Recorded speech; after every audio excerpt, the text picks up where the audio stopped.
This dungeon really isn't that bad if you have the right heroes to do this with. I'm doing it with all rares to show you how to get legendary gear. This is me playing the game 2 months ago on a free-to-play account. So everybody can do this, and you can switch out to different heroes that you have that can do the abilities that these guys have, and your main character is really important here as well. When you come over here to Grave of Curse, the main thing you're looking for in the beginning is this gear.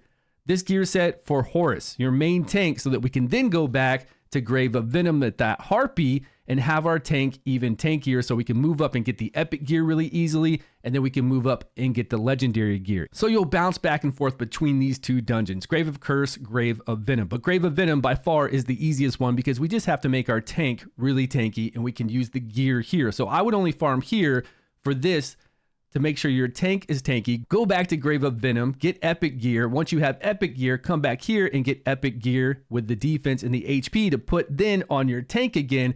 Then jump back into the Harpy, get legendary gear, and then come back here and get whatever legendary gear we need. Now I'm running through here with all rares in our main character, and I'm doing stage 8. Stage 7 gives us fragments of legendaries that we can go forge. Stage 8 will give us actual pieces plus the fragment. On 8 here, I actually fail it because we run out of time. So I'm going to tell you how it works. I'm going to show you the champions, and then whatever heroes you have that will take place of these, just put them in there, because all you need to do, super easy, is to remove both of these buffs before he does his ultimate ability. He gets an increased attack buff, he gets an increased damage buff. You can block buffs on him and he won't get these buffs either. And then when he does his big massive attack here, you need to have HP shields up, because what he does is he gets HP shields based on the damage he does to your guys, but he doesn't get any HP shield if he's doing damage to other HP shields. He'll get some because he's cutting through your HP shield and then actually doing damage to your heroes. But you can mitigate how big his shield is by making sure you have shields, because that damage that he actually does to the shields does not help him get shields. Only the damage he actually does to the hero. So taking away his 2 buffs, getting decreased attack of 50% up on him, and then putting up shields before he hits you on this ultimate, and this guy is cake. I've got a rare tank in the front. She's a fire girl. The only reason she's there is because she can remove 1 buff. That's all she needs to do. Every rotation, if she can just remove 1 buff, along with Arena removing 1 buff and doing decrease attack of 50%, then we're solid. We've got 2 people removing each of those buffs, and then we've got decreased attack of 50%. I've got a DPSer here just as DPS. He does do heal block, but we don't need that here.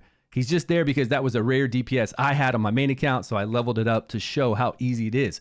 Our main character is doing HP shields when he does his ultimate, and then we have Hexandra in the back doing heals. Yes, they're high level because we are going after legendary gear. We are on stage 8 right now, but this is the same team I used going all the way up, just like I explained to you, jumping back and forth between those 2 dungeons to get legendary gear. So you can use the same exact team. But the core elements are bringing in champions that can remove those 2 buffs, because it gives him a massive amount of damage. He's going to do a big AoE cleave, so you don't even really need a tank on him if you're able to remove both of these. Again, I just had that front girl. She's a tank class or melee class because she can remove a buff and she's a rare. We have a lot of new champions put into the game since global launch. 60 new heroes, so there are a lot of new, really good rares and really good epics. Whoever you can to block buffs or to remove buffs, do that. You got to have up that decreased attack of 50% as well, and then put up those HP shields, and he'll have a little teeny shield. And I'm going to show you right now. Here we are with the rares. We're going to remove, and then we've got decreased attack up. We're going to do HP shields now. He does his big cleave. His shield would normally be massive, but it's just this little teeny shield. Now the gear I have on these guys are epic gear. I could go farm legendary gear over at the Harpy right now, because it's that easy to get legendary gear over there. But I wanted to show you that this can be done with even lesser gear. So if you have really cool epic heroes or some of the new rare heroes that'll work out well here for you, and then that legendary gear that you're already going to be farming over in the Harpy, this is going to be cake. Now, Arena in the back with that book, the one that I've talked about is an SS class rare on my rare tier list. If you haven't seen that, I do have her with skill books because she needs a 100% chance to apply this. We can't mess around here. We can't have her at a 75% chance to maybe remove a buff, and then put decrease attack. We needed a 100% chance to do that. Then we need to run some accuracy food or have some accuracy substats on her to make sure that she can land this, that she can remove it and land it. But once we have that going on, right? Once we have our team settled, we're good to go. The only thing we have to worry about later on is the boss's ultimate gauge compared to us taking turns. Can we keep up with the boss? Are we at the same speed of the boss? But what you're going to find out is we're able to farm gear, 2 sets of gear that can give us skill haste. Soon we're going to be using a lot of skill haste on our heroes. And that skill haste makes it so that our moves are faster. If they're at 8 seconds, we can bring them down to like 7 seconds, maybe 7.5 seconds. But we can catch up to be in line with this boss.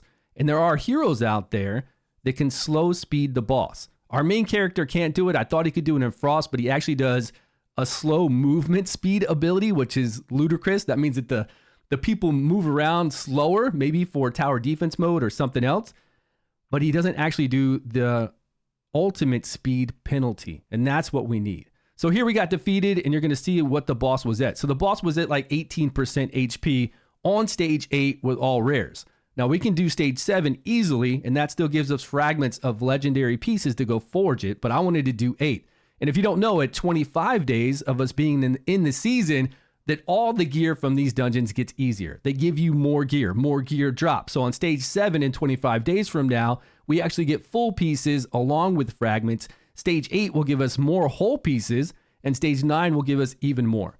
It gets really good. The reason why they do it is because it's seasons, and then they want you to be able to get more things toward the middle of the season to help you out with the end of the season. So then when we're farming gear in 25 days, we'll get way more pieces and it'll be much easier. But this team works. Again, the middle guy's just there for DPS.